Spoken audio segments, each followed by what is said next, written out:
I'm your host. Each month, we gather here at the intersection of law, science, and technology to examine the critical and fast-evolving world of vehicle mobility. The core of our mission is a fundamental belief that technology powering our vehicles should make our roads safer, not more dangerous. And every year, 40,000 lives are lost on U.S. roadways. That's not just a statistic, that's 40,000 families changed forever. We're here because we believe that number should and can become something of the past. Today, I'm joined by my good friend and longtime collaborator, Dr. Phil Koopman. Phil, you've been a guiding force in this field for years. Could you share a bit about your background and why your work is so influential in this mobility space? Hi, Mike. Thanks for having me on. I've been doing self-driving car safety for just under 30 years. And I started out as just a hardcore techie. And then over time, I've come to realize that to really understand and have an effect in this area, you need to sort of branch out. So along the way, I've picked up some human factors understanding. I've picked up some understanding of the law, a little bit about regulation, all those sorts of things. And I've been involved in the legal side of things as an expert witness, going back to the Toyota unintended acceleration cases more than a decade ago at this point. Well, you're also an engineer, a PhD. I mean, you tell us a little bit more about your academic background. Oh, sure. So I teach, well, until recently, I taught at Carnegie Mellon University. I just switched to emeritus, which means I don't teach and they don't pay me, but not retired from life, just retired from the university. But I was teaching embedded systems, and for a bunch of the most recent course has been embedded system safety and security and good code quality, things like this. So I've been heavily involved in the life-critical system design side of things in my research and in my teaching. But I also have a lot of practical industry experience. I stopped counting at like 200 design reviews, and that was a decade ago. So I've got way more dirt under my fingernails than a typical professor does. And I sort of bring that whole perspective across all sorts of industries, not just cars. And I try and bring all that perspective when I talk about safety of self-driving vehicles. Well, the subject that we're going to be kicking around, and you and I have been doing some of that this week before we even got to this webinar, was the Benavides case, and ultimately the rather large verdict that came down late last week. To everyone tuning in, your questions and insights are vital. Please feel free to place your questions in the chat at any time.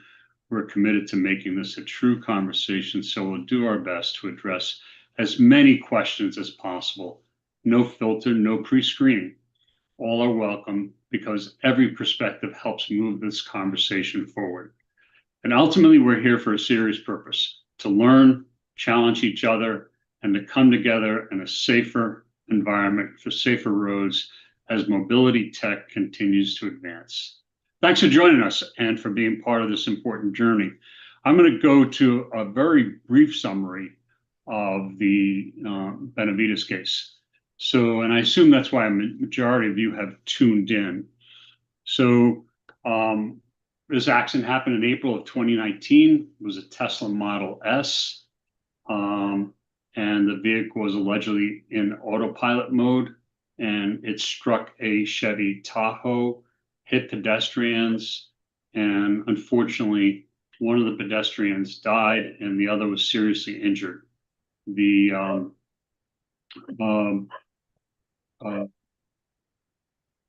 driver of the Tesla, George McGee, admitted distraction while reaching for his phone that apparently dropped to the ground. Now, the plaintiff's allegations are that autopilot was defectively designed and lacked adequate warnings, that Tesla's marketing misled users into over-reliance, and that the claims included strict liability, which is part of the product liability world, for those of you who are not familiar with the law in this area. And there was also a claim for punitive damages. Now, Tesla counted with McGee, the driver, not the pedestrians, and this is going to be an important distinction, his distraction was the sole proximate cause, and that autopilot performed as intended and met 2019 industry standards. And the system was not defective and warnings were sufficient. So having said all that, I'm assuming that the verdict of $250,000 is a little bit fuzzy as to what that Two, means. 250 million, Mike. Yeah, You said 250,000. 1,000. It's million. That's my dyslexia kicking in, and There that's we not go. on my Yeah, life. but no, this is a lot. That's a lot of money for sure. So it is partially the amount of compensable damage, and the jury found McGee to be 66% at fault for the accident. So of the compensable damages, Tesla had to pay 33% of those to the two parties, the one deceased and the representatives of that family, and the injured party. But then hit Tesla with a $200 million punitive damage sanction as well. So when you put all that together, it comes up to be a bucket of money. And I would expect, and I think almost everybody expects, there will be a full-throated appeal of not just the evidentiary issues, but also the award in the end. It'll be interesting to see what the appellate courts do. But one thing I think we can all agree upon is that this verdict is going to shape the discussion on safety and on how legal apportionment of fault is going to fall. And it's worth noting again that these people that received the award were not in the car, they were outside the car, they were not parties to the agreement that Tesla had with McGee or anybody else in the car. So this is an unusual case in that people that are outside the contractual relationship between Tesla and the owner of the car were the ones that were suing. And it also should be noted that McGee himself had already settled out, and we assume his insurance company settled out, but had already settled out some of those claims before they got to trial. So the trial was held in Miami, and the accident happened in Key Largo, not very far down the line of Key Islands. But it took about 3 weeks to complete. And now we'll see what will be post-trial motions coming off of that.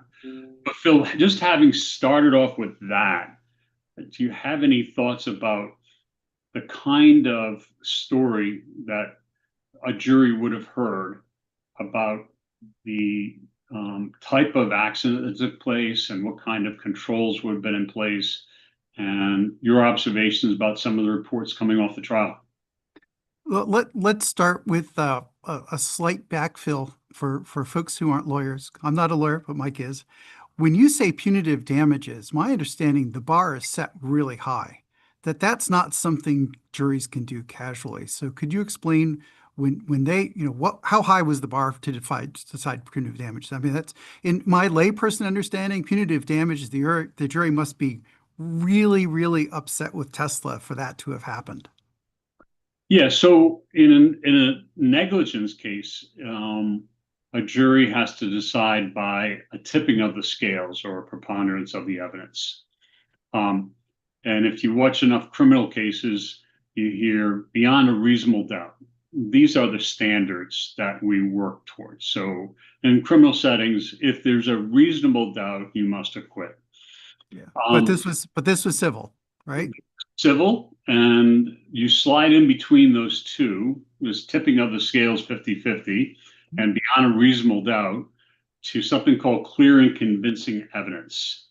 And we can talk a lot about what is clear and what is convincing, but it's meant to say this is not a yardstick that you would say they're more likely at fault than not.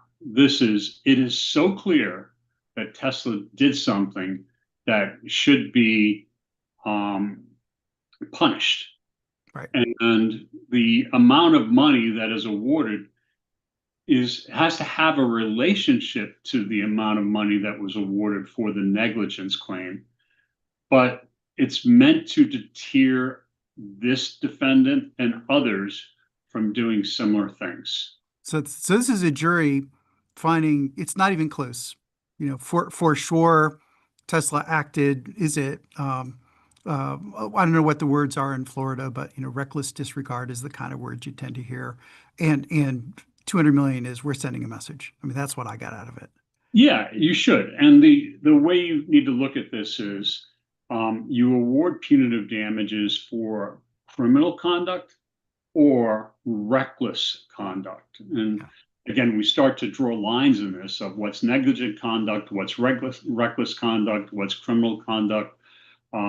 It should be noted that in Florida, it requires a special motion to go to the court and say we're going to pursue punitive damages, and the court has to have a hearing to decide whether or not that type of claim can be honored or should be put to the jury. So the court's acting as a gatekeeper on this.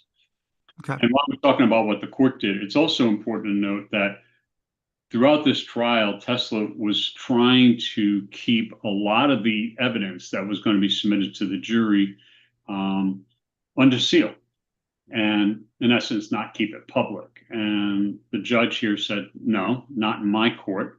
This is a legal proceeding, and we need some sunshine here. Everybody's going to be entitled to see what goes on, see the evidence, and hear the testimony. And that's also another reason why this case is incredibly important. Now, the transcripts have not been released yet. So we haven't seen the exhibits and the transcripts, but those are coming. And That's so maybe we'll do another one of these once if we uncover some Easter eggs in there, because yeah. one of us could be in the courtroom, so we didn't see it. Yeah. We will absolutely be doing another one of these things if you and I can find the time to do it. I suspect we will. But Okay. we'll be comb through the transcript and get the subtleties of the questions that were asked, see what the witnesses said. We do have some third-hand accounts of all of that. And we can basically get to the storylines each told. Okay. So, Okay. Given that, you asked me a question, but I wanted to backfill because when you find punitive damages, that's a really big deal, right? That means it's not close and somebody did a coin flip. It means that the jury was really, really convinced that there was bad stuff going on. Okay. yeah. Based on that, my hot take, and I say hot take because we haven't seen the transcripts, right? But the hot take is that what we've seen going on with all these Tesla cases is that they blame the driver, right? And they also, in the narrative, in the broader narrative as well, the driver knew what they were doing. They signed up, right? And a couple of things that are different about this one is blame the driver didn't work. That all of a sudden, here was a driver who, I was actually, I was a little surprised that Tesla lost on this one because the driver admitted that he'd done something wrong, right? And in the past, we've seen those cases go for Tesla and against the driver. But you have a driver who said, yeah, I dropped my cell phone. I was riding around in the floorboards looking for my cell phone when this happened. And yet, the jury said Tesla was a third responsible. That's a huge outcome. Now, my personal opinion is I've been waiting for that outcome because in a sense, all these Tesla drivers are set up to fail due to what we know about human. We can circle back, but there's things called the ironies of automation and automation complacency, which pretty much guarantee people will act that way. It's not a question of moral fiber. It's just that's part of the human condition, right? So the fact that a jury found that even though the driver had succumbed to these weaknesses in human nature, which are fully anticipatable, that they were still going to blame Tesla anyway. So that was huge. And the other thing that's sort of caught up with Tesla is they've been doing all this hype. They've been overstating the capability of their automation. And it's interesting because when you hear them talk to investors and you talk to the public, they're, oh yeah, this stuff. What was one of the things that came out in the trial? If a UFO dropped down in the road, it would see it and stop. And in this case, it did not stop it was a T intersection. And basically this road sort of ended in a T, and the car slammed through the T and into the parking area behind, resulting in the fatalities. And so that both of those lines that had been working for Tesla in the past stopped working in this case. So that's super notable. It's also a person that I know you know well and is well regarded was an expert for plaintiffs. Her formal name is Mary Cummins, but she goes by Missy Cummings. And she was a professor at Duke and now at George Mason and did its stint at NHTSA, or National Highway Transportation Safety Administration. And she said that this system was fundamentally flawed. And the biggest point about the system being fundamentally flawed was this car should never have been used in, I'll call it the roadway, but the operational domain. So, Phil, if you could explain what an ODD is. Sure. Let me go down that path. And there's some quirks that the way cases work isn't necessarily obvious and intuitive to people who haven't looked at the details. So let me give the slightly more fulsome history, and then you can go back if some of this didn't actually come up at trial. Back after I think it was the Josh Brown fatality. So that was where there was a tractor trailer crossing a road and a Tesla on autopilot underran it. It was a fatality. NTSB, National Transportation Safety Board, came out with a report that had a couple recommendations for this technology. And one of them was that the technology is not intended to be used on streets with cross traffic. So loosely limited access highway is the only place supposed to use it. So anything with a traffic light or an intersection, it's not supposed to be used on. So here we had a T. It wasn't just an intersection, it was the road ends. And also they said the driver monitoring based on the steering wheel. So this is an older technology. The crash was in 2019. So it was just torque measurement that it tells you whether you're putting pressure on the steering wheel or not. And they said that was inadequate driver monitoring as implemented back then. I don't know on this model, but back then in that crash, the driver had gone 6 minutes without touching the steering wheel and the car was perfectly happy, waited 6 minutes to remind them, by the way, you're not paying attention. And so they said those two things have to be fixed. Then we later saw a recall from NHTSA, National Highway Traffic Safety Administration, saying those two things were a problem with Teslas. And I think that did come up with trial. And Tesla, in the materials, Tesla stipulated, so they agreed without having to argue it in the courtroom that, by the way, we could have fixed that stuff, but we chose not to, is the layperson. So operational design domain, ODD, is when you design these, you have a model of the world, and it's supposed to be safe as long as you're in the model of the world. But if you exclude things like intersections are outside your ODD. But the rub here is this system is happy to let itself be turned on even when it's outside its ODD. You're not supposed to drive on roads with intersections, but yeah, I'll turn on. It's fine. No problem. And then people sort of get seduced into trusting it. Well, it lets itself be turned on. It seems to work. It must be okay. And it's not okay. And we've seen a number of fatalities that sort of pile onto if they had just used their regular navigation maps, not an HD robotaxi map. They just use their regular maps, which have information like, is this a limited access highway or not? And restricted use to only the highways it was intended for, this fatality and a bunch of others would never have happened. Well, and I'll add to that with some personal experience. So I've had 3 of these vehicles. I had a 2018 Model S, and then I had a Model 3 and a Model Y. And, full self-driving is a term that's been thrown around way too much. But in the full self-driving mode, you can put it on navigation, and then the car is going to take you to your journey's end. Now, I live in a rural part of Pennsylvania, so once you get off a restricted access highway, Route 81, the car will take you off the off-ramp, and then it will put you on a secondary road, and then it'll take you through 2 traffic lights. It'll travel 7 miles on a single lane east direction roadway, and then it'll turn onto my roadway, which is dirt, and it will stay on a dirt road, no lane markings, for 2 miles till it gets to my driveway, and then pull in my driveway. So I never had to do anything special to do it. I just had to simply say that my autopilot I did want to use, or my full self-driving features I did want to use. And it I clicked the button that, or you click the stalk to make it work. And it never really said, well, we're not on a highway anymore. Do you want to keep going? It just Well, kept and going. to be fair, in this particular case, it was autopilot technology, not FSD. Right. And FSD doesn't have that same level of disclaimer of a restricted operational design domain. So on autopilot, if you read their owner's manual, listeners should ask themselves if they actually have read their owner's manual. It says there are limitations, but in practice, those limitations are not necessarily all the details you really need to know. So that makes it tricky. Yeah, my first one was just autopilot, and I could Yeah. still use autopilot on a secondary road. It Right. wasn't called navigation. Right. Yeah. And one of the catches, well, they also have the older full self-driving was navigate on autopilot was marketed as FSD for a while. So it's all really confusing. And you have a lawyer degree, I have an engineering degree, but not all folks have that degree of rigorous training. And it's pretty much human nature. Ask yourself if you've ever taken a technology you don't know inside out. I've done hundreds of design reviews, so you'd be surprised what I know.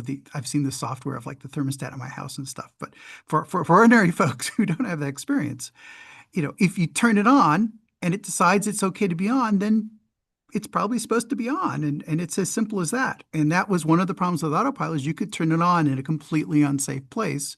Tesla would say, well, you're supposed to know not to do that. But if it lets you do it, human nature is, it must be okay. And this sort of segues into a couple other points that Missy Cummings made. She warned that Tesla's marketing language misled drivers into overtrusting the system. Sure. Um, and that, I think, was also consistent with some of the findings of the NTSB going back to some of the other mishaps in Florida and California. Sure. Uh, And and without being too specific, let me just give one example. Way early in autopilot. So I want to make sure we focus on the autopilot days because things have changed, right?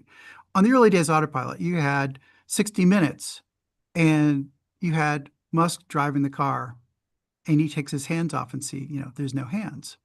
But the manual says your hands have to stay on. And if he had had a crash, he would have been at fault because his hands were off. And so, what kind of message are you sending to drivers who are watching that?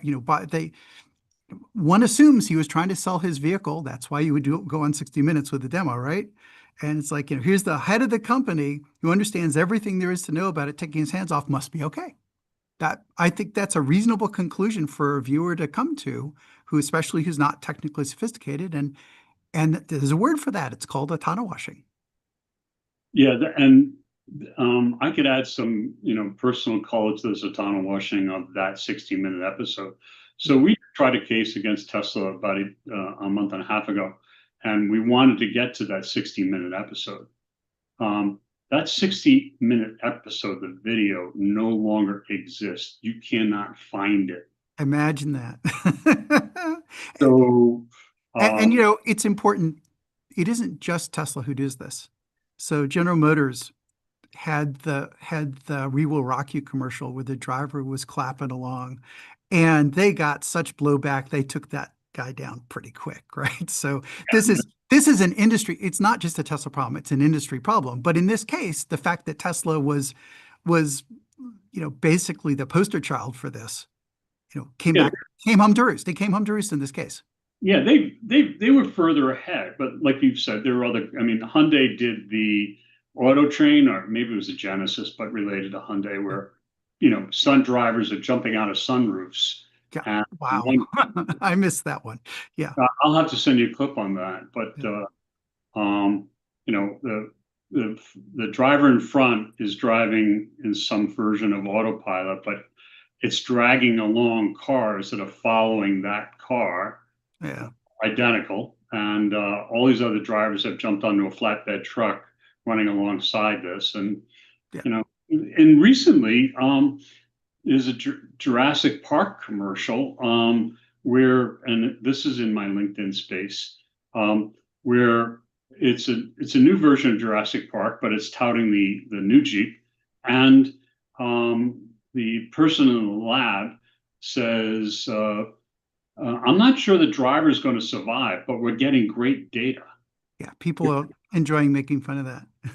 Yeah, So let me circle back to something I mentioned earlier because I know we want to have time for questions, but something to keep in mind with this technology, there's a couple things. One is all the claims that it improves safety, there's no credible data. There's marketing statements, but there's no credible data. And folks like IIHS, Insurance Institute for Highway Safety, have said these kind of systems where you're supposed to be keeping an eye on what's going on, so-called level 2 plus systems, are a convenience feature, not a safety feature. So anyone who says this improves safety, there is just no credible, transparent, published data source for that. It's all marketing claims. And that's true of every company. That's not a Tesla statement. That's true of every company. So that's one thing to keep in mind. The and other then is we've go ahead. known we've known since the 1940s that people have trouble paying attention to boring things.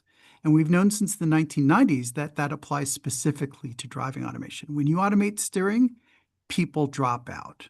And it's worse than that. People drop out, but also because they're dropped out, their perception reaction time, response time, their ability to respond slows down. They lose situational awareness.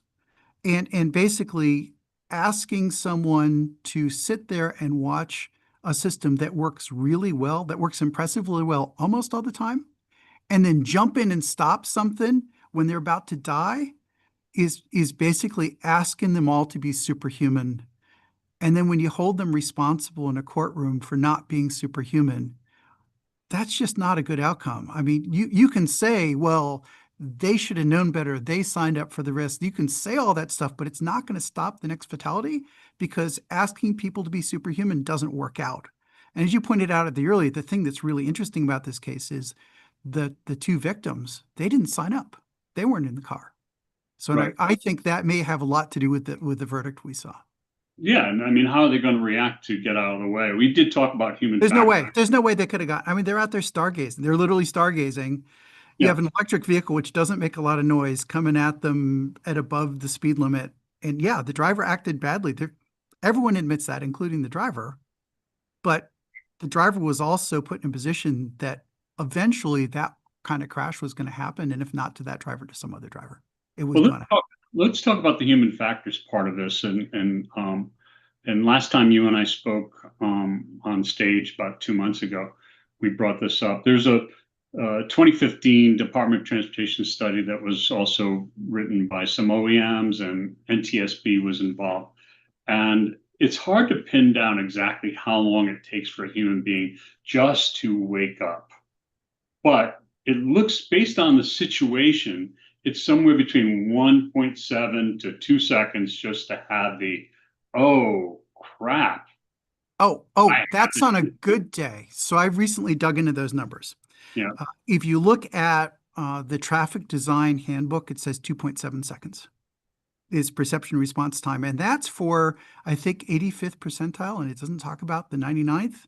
And just because you're not as fast as average doesn't mean you should go to jail. I mean, that wasn't on the table here, but that's the kind of way you have to think about this.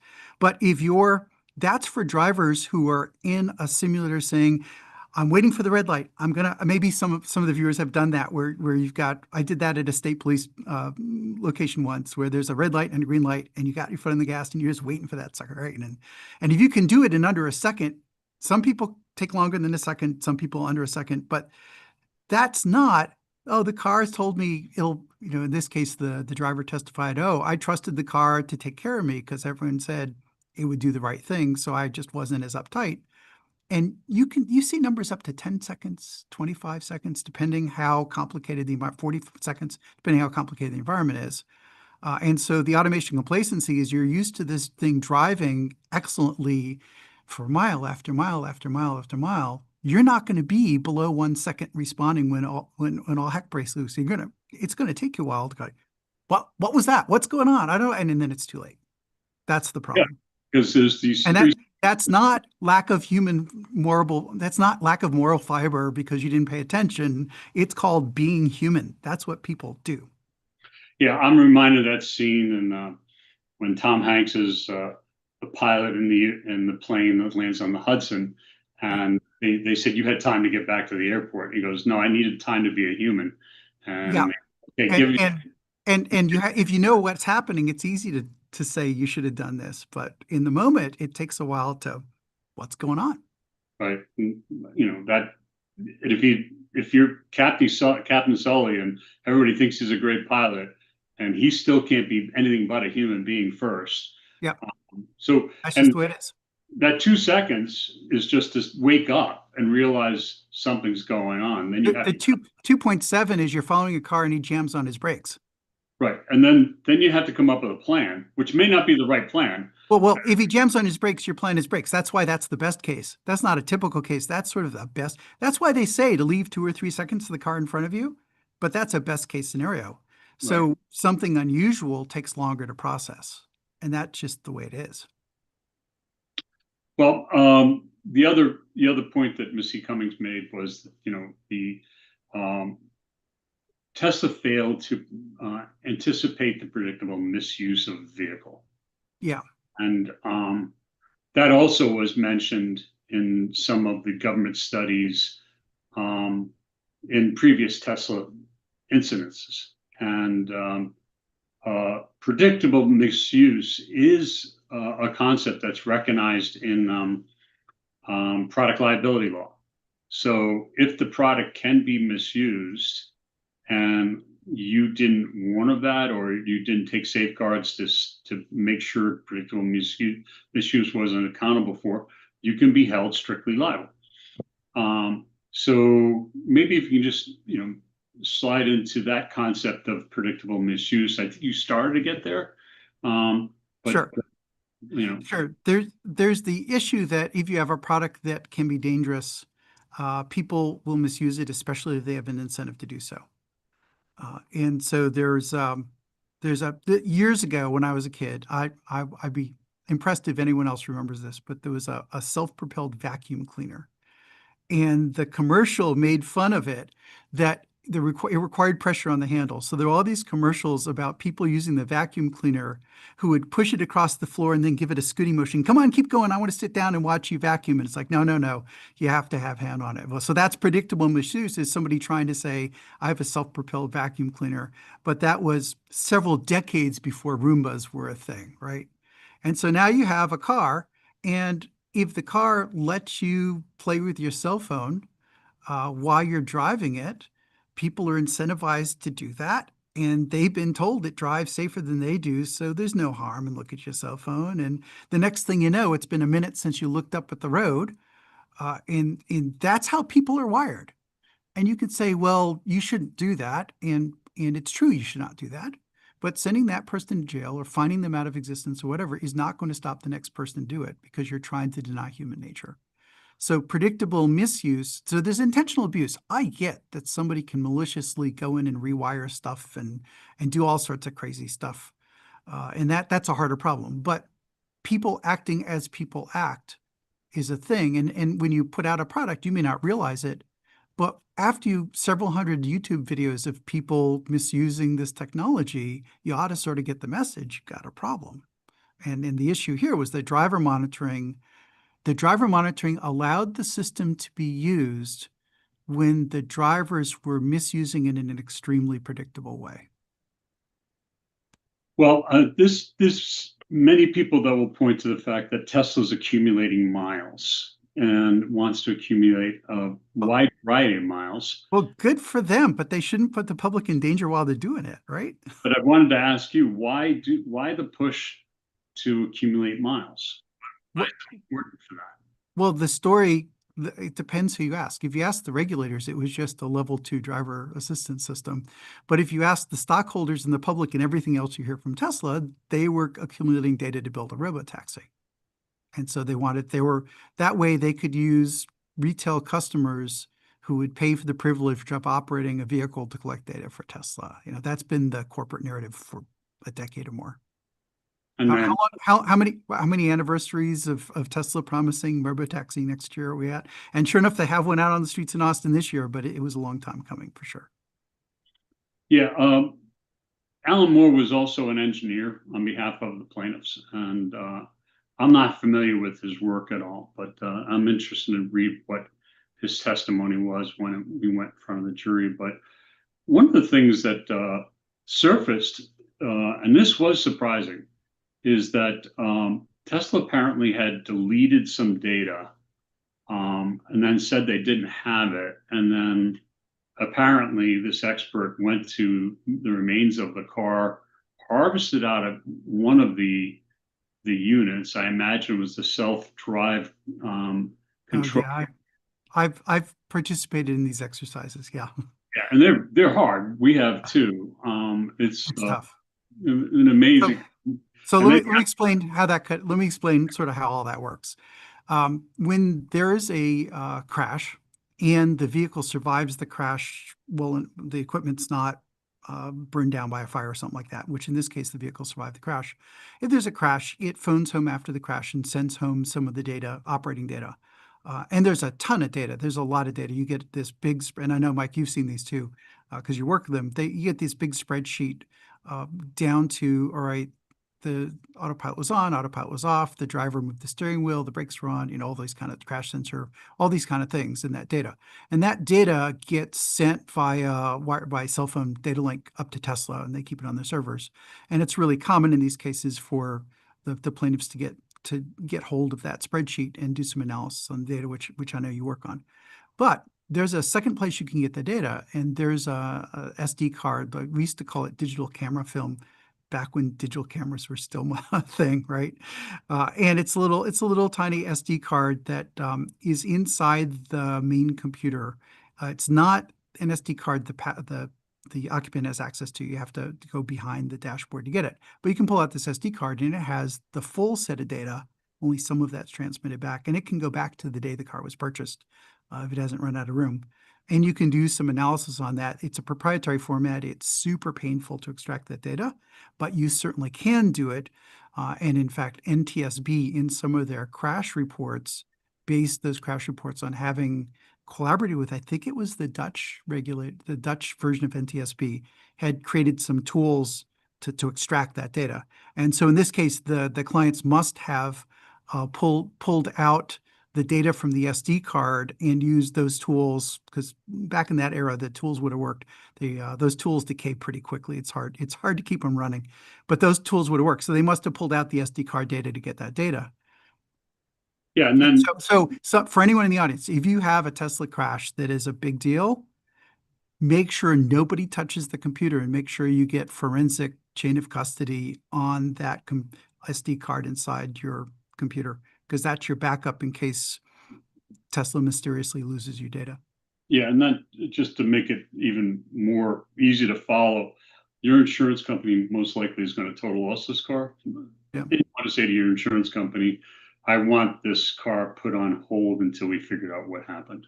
Right, because you don't want it disappeared and then you can't get the data. Yeah, and I've had these situations where an insurance company sold the salvage Yeah. in a fatality, and somebody said, "Where'd that car go?" Yeah. And parts were strewn all over North America. You have to make sure you don't lose control of that car. That's super important in a high severity crash that you may need the data later. Well, so let's talk about Tesla's experts, and I'm familiar with both of them. I've litigated against both of them. So their accident reconstructions, a gentleman by the name James Walker, really good witness. And then they brought in a human factors expert, and his name is just going through my notes here.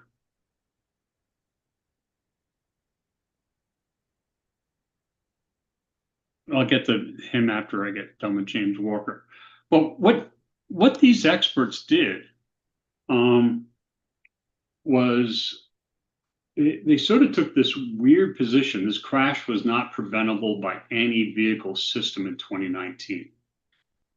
And I know this is going to get you charged up a bit, Phil, but autopilot performed as expected. Man, how many terms? So there's two things you hear in these cases. One is performed as expected, and the other one is conform to all required standards. So let me go there. And I'm not going to try and dissect the gnarly details here, but it's very simple. There are no standards that deal with automated driving. Those standards don't exist. So the standards you have to conform to are federal motor vehicle safety standards, and those have to do with whether the tire pressure warning light works and whether your airbags work.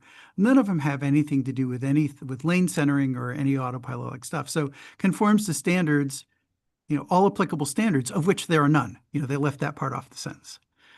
And the other one is works as designed. Well, you can have a system that is horribly dangerous that works exactly in the horribly dangerous way you intended it to work, and that doesn't mean it's safe.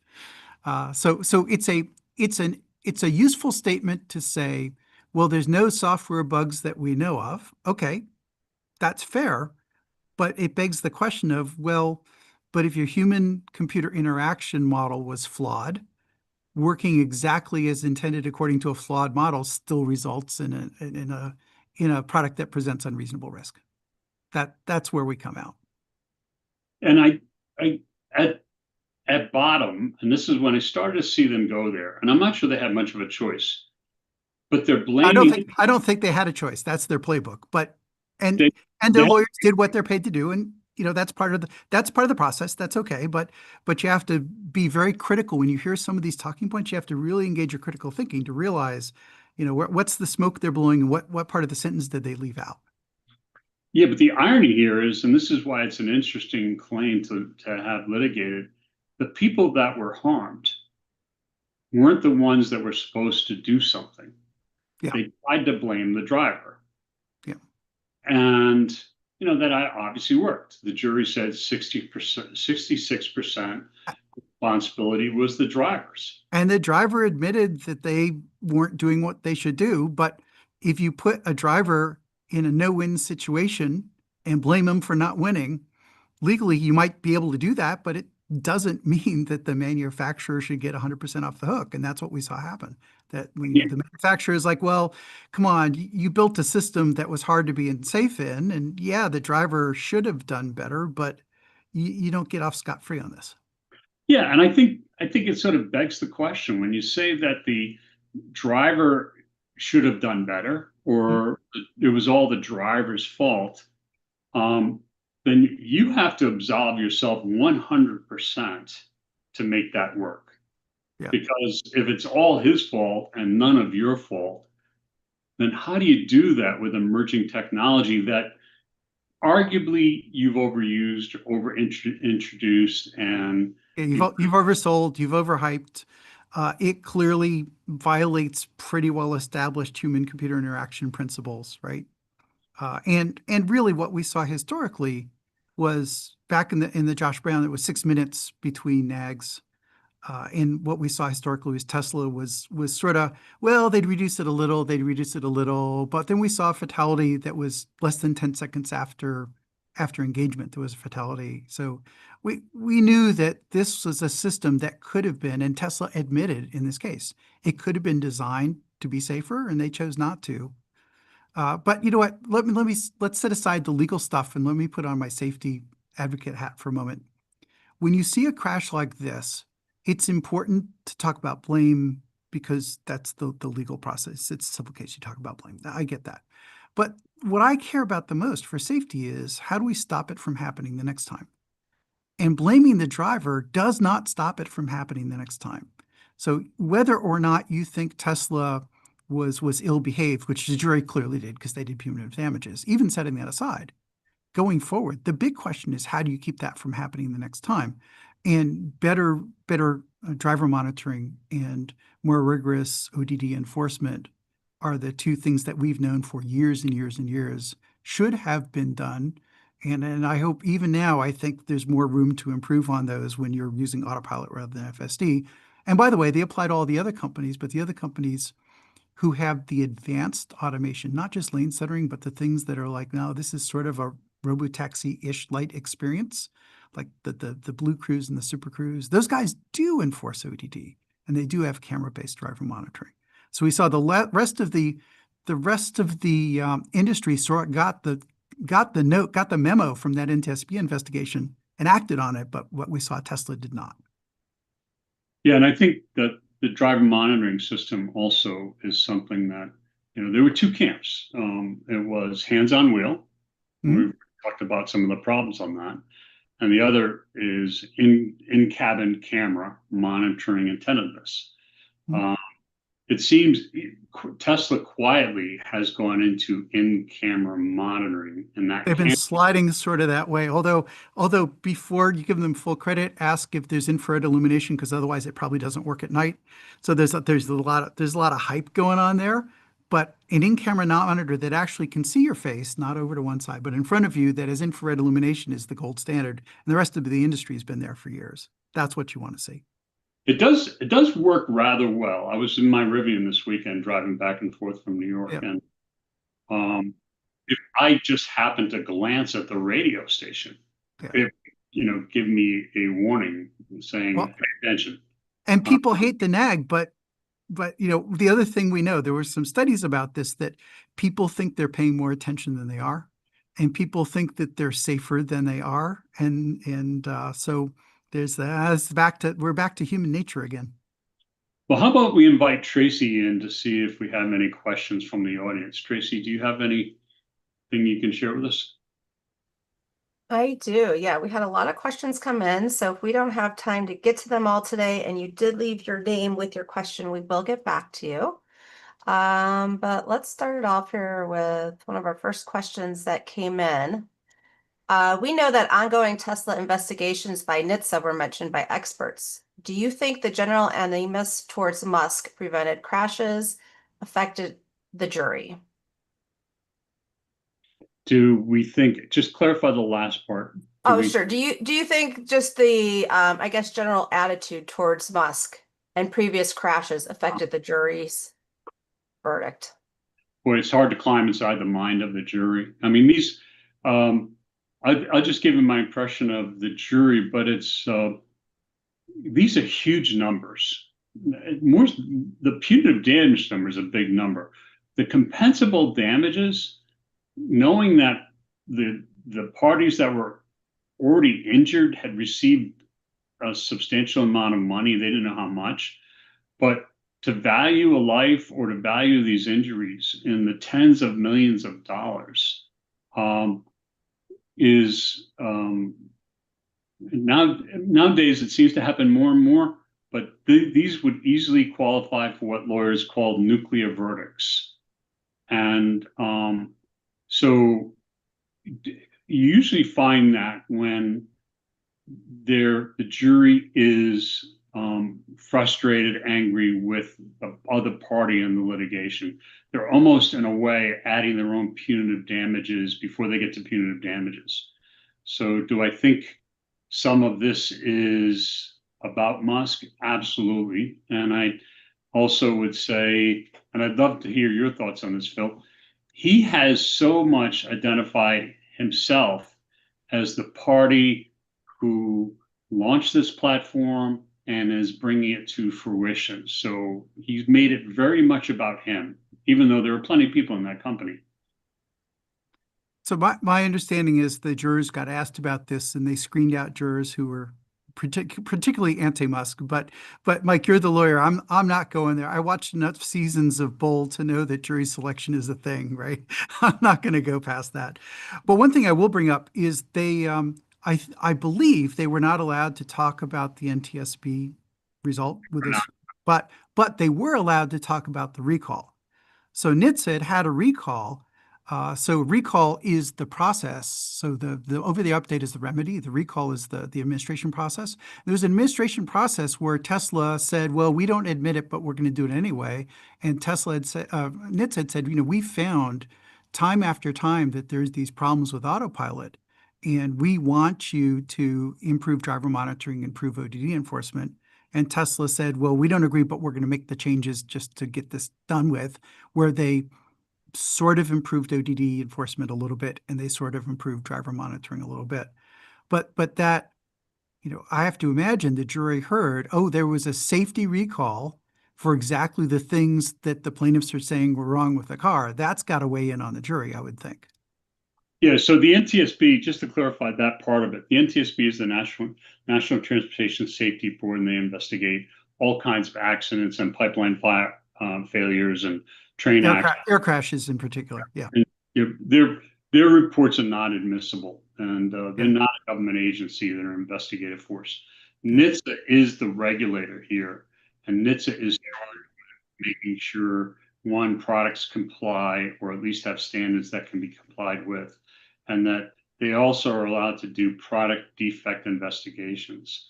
And So we haven't seen the transcript, but if I'm the plaintiff attorney, I'm going to say, look, even NHTSA said there were safety defects on these two areas we're arguing, and that would be legitimately backed up by that recall.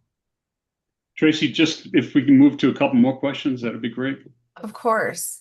So we had another question that came in and that said, is it important to focus on product liability versus tort in lawsuits like this? And if so, why? The context of my question is I'm wondering how, as an engineer, I should view liability for autonomous systems. Well, Phil, that sounds like that may be more. You're gonna love the new book that's coming out in a month because it talks about all this stuff. But let me give the brief overview. So I have a book on embodied AI safety coming out, and that's one of the themes. The overview is, in the past, product liability was, and Mike, you can jump in if I get the law wrong, because I'm not the lawyer. I have law journal papers, but not because I'm a lawyer. That product liability is supposed to make it easier because you don't have to prove malicious intent or negligence on the part of the manufacturer. It's like, if it's broken, and we don't care how it got here. If you can prove it's broken, you win on product liability. And that was great for mechanical systems, but it really has shown sign of wear for computer-based systems where, I've done the thing where you go in and look at hundreds of thousands of lines of source code and find the one true bug, and it's really expensive. It's really hard. It's impractical. For a single fatality case, there's, someone's got to come up with a couple $1 million to make that happen. And believe me, I'm not getting all that money. It's just a really expensive process, okay?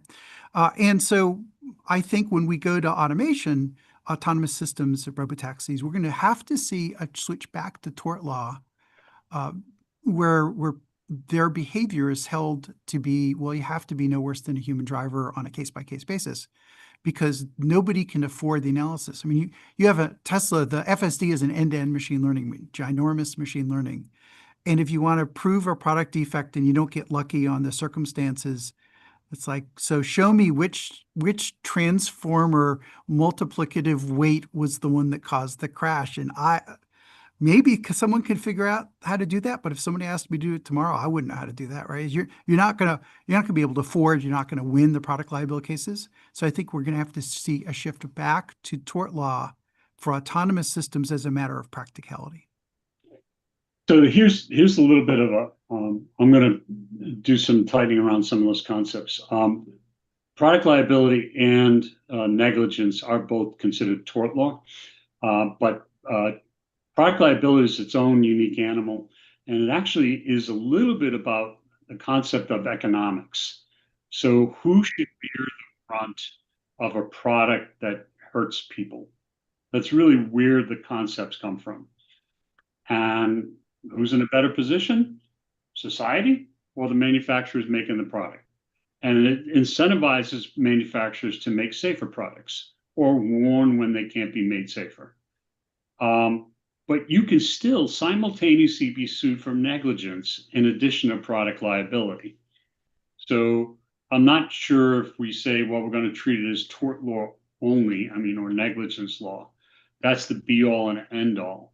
I've been saying for well over a decade now on this topic, technology has raced ahead of the legal system again. And when I say the word again, I'm talking about centuries, because it just does. We don't recognize the legal problems, but now we're running into a situation where technology is advancing so quickly, it's going to be even harder to build a legal system that adequately embraces what it needs to deal with these problems. Doesn't mean we should stop, but means we should get busy building this new system. And there's some work being done on this, but not nearly enough. From the standpoint of product liability law, it's actually harder to defend yourself. And from the standpoint of negligence, you get into much more of the subjective elements of what happened in an accident. It's important to note here, though, this was product liability. And the jury found that they had, basically broken the product liability standards. Yeah, I think the important thing from product liability is this was not a reverse engineering of the source code, but rather based on the human computer interface, which is much different than the show me the buggy line of code, right? Nobody alleged that the code was defective. They just said that the human interface was designed to set up the driver. So that's an interesting twist. Also for the negligence, the proposal that I co-authored with Bill Wyden, who's at Miami Law, has been that we should hold the computer driver to the same standard as a human driver in the same crash, and the manufacturer should be the responsible party. If you make those two changes to current negligence laws, then you don't have to write a whole new set of law. I think it should be layered. I think there should be negligence as a first layer for the easy cases. I mean, hey, the robotaxi ran a red light and killed someone. Why are we looking for source code defects, right? It ran a red light. We're done. And then in cases where negligence doesn't really cut it, then product liability should still be there, but it should be the secondary defense, not the primary thing doing the heavy lifting. Tracy, maybe one last question. Okay, sure. I'll pick this one. I think this one might be a shorter answer, but we'll see. Could OEMs get away from legal responsibility in a road crash by intentionally forcing the buyer of a level 2+ vehicle to sign off at the time of buying, such that the OEM won't be blamed? Short answer, no. In other words, you can't say, I accept under contract that you can breach a product liability standard, and you can't hold me harmless for that. So no, but you can acknowledge that you were given warnings. Warnings are an insulation of sorts against a product liability claim, which is why when you go to open up a bottle of or a box of tissue, there's 15 different warnings about how dangerous tissue can be. But no, you cannot insulate yourself completely from these kinds of scenarios by simply saying, and they've tried it, Tesla. If you go through, they will come up with every scenario imaginable and say, by the way, this car may become radioactive, and you should use it at your own risk. I'm being facetious here. Do the wrong thing at the worst time? Is that the one? Yeah. So, listen, they're in a tough space in some ways, and I'm not without some sympathies. They are trying to advance the cause. And it's true that everyone loves to sue car companies. I get that, right? That's, car companies get sued. That's what happens. But the issue I see in a lot of these cases is that the car company, in some cases, then there's no merit and the car company wins, and that's fine. But in some cases, what you see is the car companies really cutting corners on safety because they have to get to market, because they're worried about cost, and they cut them a little more than they really should, and trying to suss out where that dividing line is how you get these cases. And the marketplace dynamics, and I'm going to end with this, the marketplace dynamics are harder than they've ever been. The traditional OEMs are trying to compete with Tesla. Tesla went so far ahead of their competition of the traditional auto marketplace. But Tesla's in reality competing with the Chinese manufacturing platforms. And Tesla's far behind companies like BYD. We may not see BYD cars here for a foreseeable future, but we're seeing the effects of that. And so Tesla's, while it's done wonderfully, is in a fight for its life. So you're going to see them try to do things like robo-taxis quickly, not just because sales are down, but because they have to get out to the lead position. They're not there right now. We're going to close now. If you'd like to discuss this case further, feel free to schedule some time on my website. I'm sure Phil would be happy to talk with you as well. Based on the comments that have been passed around, this is a very polarizing subject, but the one thing I think we can all rally around is the need for safer roads for ourselves, our families, and the public at large. And mobility tech holds such promise to support these goals if it's introduced properly and engineered with rigor and objectively evaluated. Those are tall orders for the car manufacturers and the tech goes in them. But it's very important that we as a society make those moves as well, because somehow we're still losing 40,000 people a year, and that has to stop. Phil, as always, it's been an absolute pleasure to do this with you. I'm sure Thanks we for could having me on. I'm sure we could talk about this for years. I'm sure we will be talking about this for years. And thank you for everybody participating. And to all the folks on my team, thank you very much.